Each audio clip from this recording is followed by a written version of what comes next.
Is that a PNG tube of me and Dotto on screen? Can you put monocles on our eyes? Thank you. Yeah, look how fancy we are now. Look how fancy we are.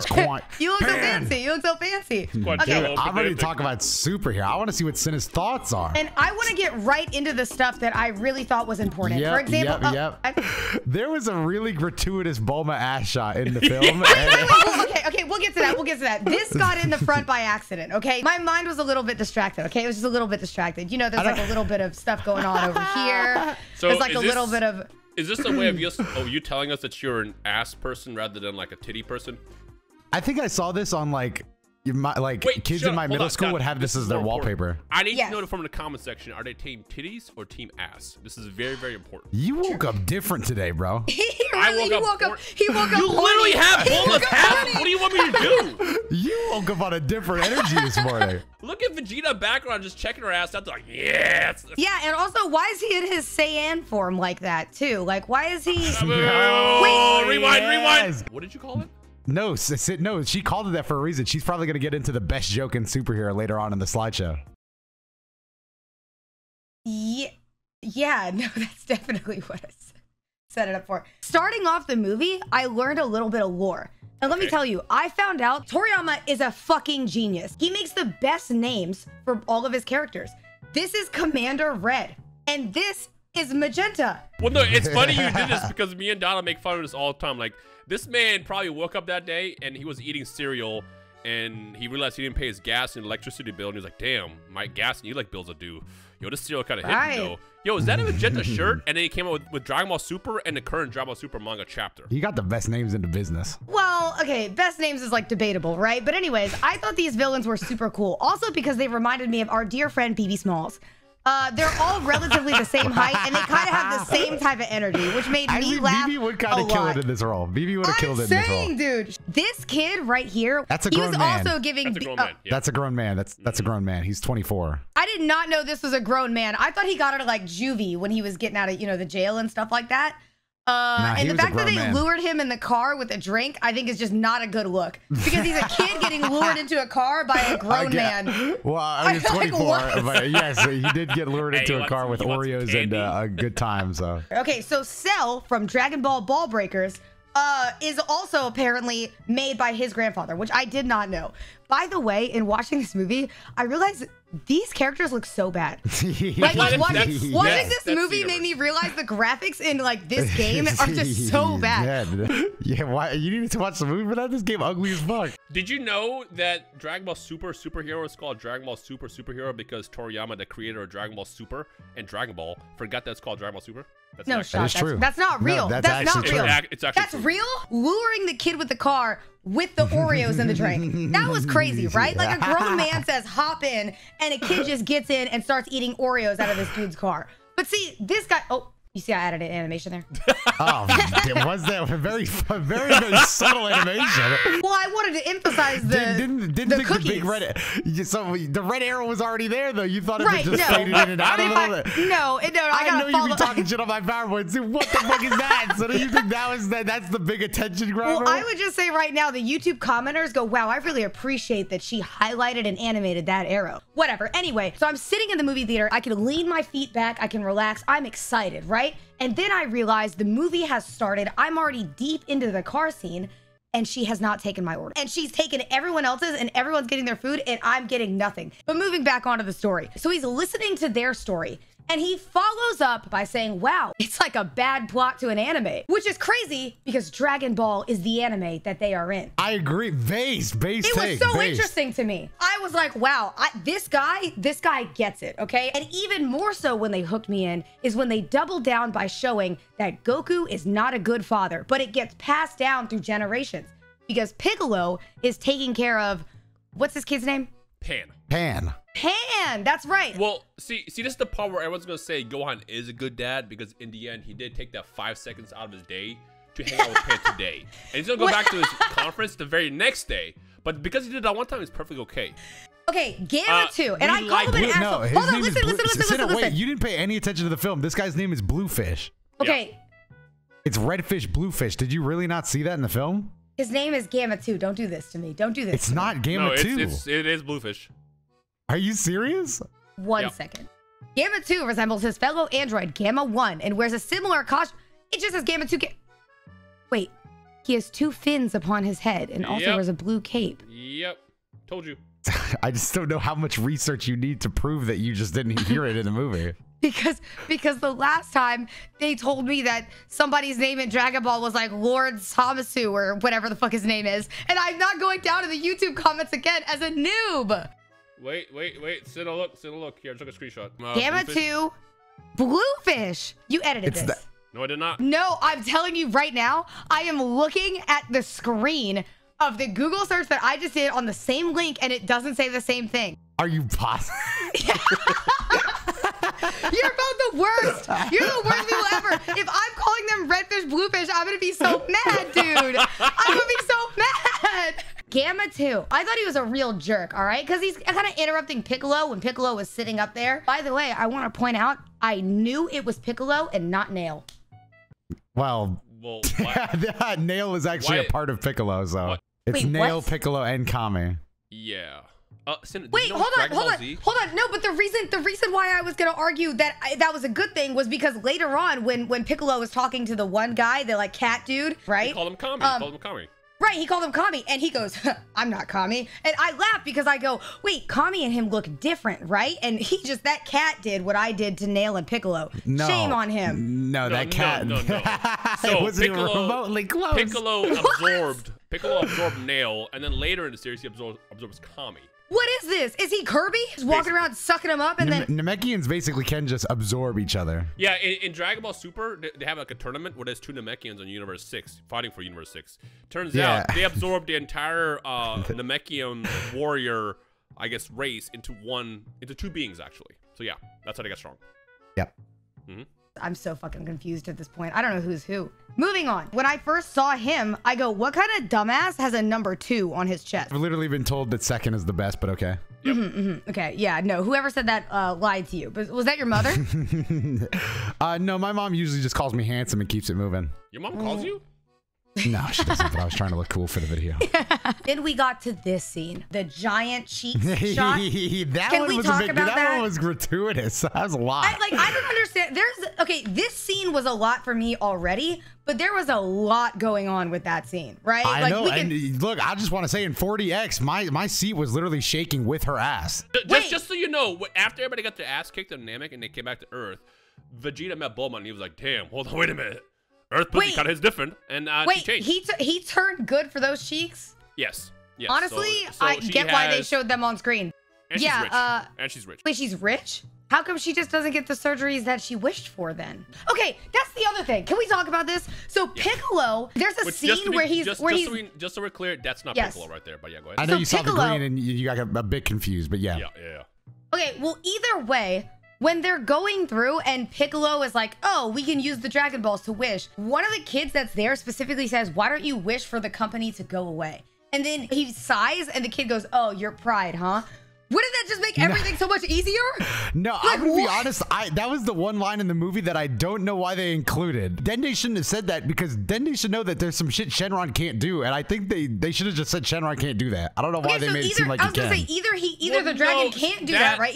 Either Shenron can't do that, or to explain. So Shenron has his limits of what he can and can't do. If someone is too powerful, then he can't do it. But my thing is, right? Like when they proposed the line at all, they made it as if like that was an option, and Piccolo was like, oh, exactly. I'm too stubborn, right? I agree. Like Piccolo had to slap his Namekian cock on the table and say, I won't be outdone. I don't really understand that, especially because then he put this dude up to it.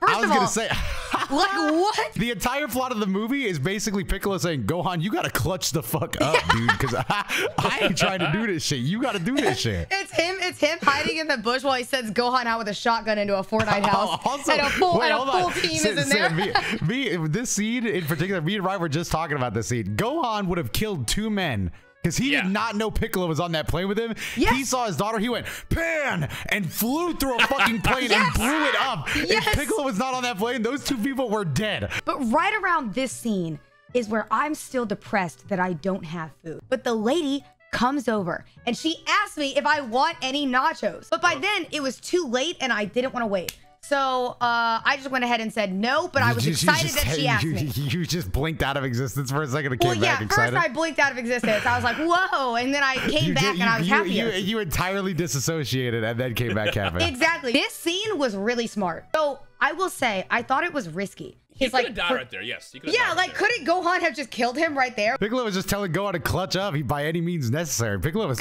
risking his life for that. I think it was a risk by Piccolo, but it worked out. He was a master statistician here. Which, by the way, did you say master statistician? Yeah, I was gonna just hope that one flew by. No, I had to know, like, is that a real word? Statistician. I don't think so, no.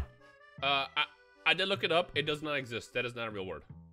I'm glad you caught that because I breezed right by it. I did not even think. He had so much confidence with it. I'm like, damn, that's a word. I know. In my head, I was like, ooh, the hoes are gonna love this. I just made it by I just said what I was trying to say, dude. I thought this was pretty cool. But also, did you guys notice he kind of like explodes this beam, which I felt like destroyed all of the chain tracks. Yeah. Yeah, but it's okay because they're bad guys, so we don't care. I was gonna say it's kind of like fuck it. Counter question, okay? Do the bad guys and, for example, the innocent, they're the workers that are there, all know that what they're doing is inherently bad? See, that's actually an interesting question, Cinna, because in this movie, I don't know. Because Gamma 1 and Gamma 2 were brainwashed to think that they were bad, like Piccolo and them were bad guys, when in reality, Gamma 1 and Gamma 2 were fighting for the bad guys, right? Yeah, I actually think Cinna poses a good question, and the movie wants us to answer this question. Because when Gamma 1's coming back, they're like, yo, what up, Gamma? He's like, what's going on, guys? Like, they were just kind of chilling at the base, to be honest. So is that really necessary for them, or are they just victims of the system? The good thing about Dragon Ball Cinna is a lot of the times with stuff like this, usually in like a year when Shenron comes back online, they'll just be like, yeah, restore everybody that was a nice guy. So it's okay. They kind of write it out like that. Like, they'll just be like, everybody that kind of died there, bring them back. So they just respawn them like it's Call of Duty. They'll just respawn them, yeah. Like it's a new Fortnite Battle Royale lobby. And then it's just like, once they get picked off, they'll just send out the Battle Bus again and drop them all through. Pretty much, yeah. God, I love this show. I thought the fighting scenes were really good. They were animated really well. That's the one thing that Dragon Ball nails pretty well is the fighting. Also, I'll give it up. Orange Piccolo was kind of cool to me. Like, he just started styling on that motherfucker, to be honest. When I saw the leaks months ago, I'm like, oh, so Orange Piccolo is just a giant kaiju Piccolo. I never realized that he just combined that with his giant form, which, by the way, yes, Piccolo can stretch himself out to be giant, in case you didn't know. Also, can we talk about how it was not? Hold on, real quick. Piccolo didn't. Once he went orange, it was not even a Dragon Ball fight. Gamma was trying to hit him, and Piccolo just fucking laid him out. It wasn't even like an anime laid him out. Like, he just fucking cartoonishly like Peter Griffin his ass in one punch. What I was gonna say is I like how Gamma was like, yeah, we're the good guys, and then he gets laid out. And he goes, well, shit, hold on, wait a minute, maybe I should let's hear him out real fast. Fucking changed his whole outlook on life. That's actually true. He was ready to switch teams. He was ready to switch teams. Got his shit the other Gamma saw that so hard it said changing teams. That shit was crazy. I don't even think Gamma 2 really believed. Like, I don't even think he had to believe he was on the wrong side. He just got hit so hard. He was like, you know what? I don't want to be on my side anymore. This shit kind of whack. Yeah, I thought the fighting scenes were really cool. This guy setting off Max Cell was crazy. Cinna. It's Cell Max. Cell Light, Cell Diet, Cell Zero Sugar. I don't know. Going back to what you originally said, that kid literally, like you said, 5 times in the movie was like, my skin's impervious to bullets. It cannot be shot with bullets. Don't bother shooting me with bullets. Yep. The guy shot him with bullets. The kid fell, and then he stood up, and the guy was like, to be fair, you did tell me that 6 times. So yes, he literally said that like 6 times. That's the shit that I would say. He said, to be fair, you told me that 6 times. That's on me. I should have known that wouldn't have worked. Also, I didn't understand if that kid fell down, but whatever. I was like, I thought that he was supposed to be. He was just playing some GTRP for real. Well, the reason why I also didn't get it is because him trying to RP just simply put him in a situation where Max Cell got out. So well, to be fair, the reason why Max Cell got out is because the bad guy broke the console. But he could have avoided that had he not cartoonishly fell down on the ground and go, I was just kidding. Like, he could have avoided that, right? No, Sid is right. Sid is actually correct there. But Dotto, I did add in a really cool slide for you. Your favorite character. Krillin was pissing me off. Okay, can I talk about about Krillin? This guy, thank God he fucking clutched up in the end, but like he was useless. He came out, he was scared, which they always do that, so like fine. But he was like, all right, I'll stay back and watch Bulma and Pan, right? And hear me out. Pan, the little child that can't fly, is running, and Krillin goes, Pan, you gotta fly. Man, what the fuck did you stay back for if you're not gonna go help her? What the fuck was Krillin doing? Pan, fly. Man, that would have been a real awkward explanation for Gohan later. Imagine he didn't realize that she couldn't fly, and then she died. It's like, oh, how do I tell Gohan this? And then Krillin's stronger than what he made him out to be. Like, he was struggling to carry Bulma up false. He could carry like 1,000,000 pounds easy. And two, after that, Krillin's like, all right, you know what? I guess I will go help. And then he fucking clutches up, saves 18, blind Cell for the big attack. And I'm like, wait, what? Why did they make him useless for 40 minutes until now? Okay, the other thing he did is when Pan was running, and then after she does fly, and he goes, oh, aren't you glad I'm here? I was like, you didn't give credit. You didn't give credit to Pan.